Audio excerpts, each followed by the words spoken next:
অফিসে প্রধানমন্ত্রী নরেন্দ্র মোদী এখানে যখন সাংসদ হিসেবে আসেন, সেই অফিসে বসেন, তার ঠিক বাইরে আমরা রয়েছি। ওটা হচ্ছে অফিসের গেট, যে গেট দিয়ে প্রধানমন্ত্রী প্রবেশ করেন এবং এই সাংসদ কার্যালয়ে বসেন।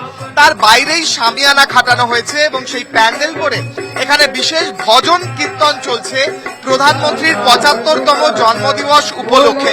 তার সুস্বাস্থ্য এবং দীর্ঘায়ু কামনা করে এখানে রাম ভজন চলছে। একটু আগেই পুজো হয়েছে, নৈবেদ্য চড়ানো হয়েছে, আর তার ঠিক পাশেই প্রধানমন্ত্রী নরেন্দ্র মোদীর ছবিও কিন্তু রাখা হয়েছে। বিজেপির কার্যকর্তারা, নেতারা বসে আছেন, তাদের প্রত্যেকের হাতে একটি করে বই রয়েছে। সেই বইতে তারা ভজন যা গাওয়া হচ্ছে মঞ্চে, সেই ভজন তারা রিপিট করছেন এবং ভজন গেয়ে তারা প্রধানমন্ত্রীর সুস্বাস্থ্য কামনা করছেন। প্রধানমন্ত্রী খুব ভালো কাজ করছে, বেনারসের চৌমুখী উন্নয়ন হচ্ছে।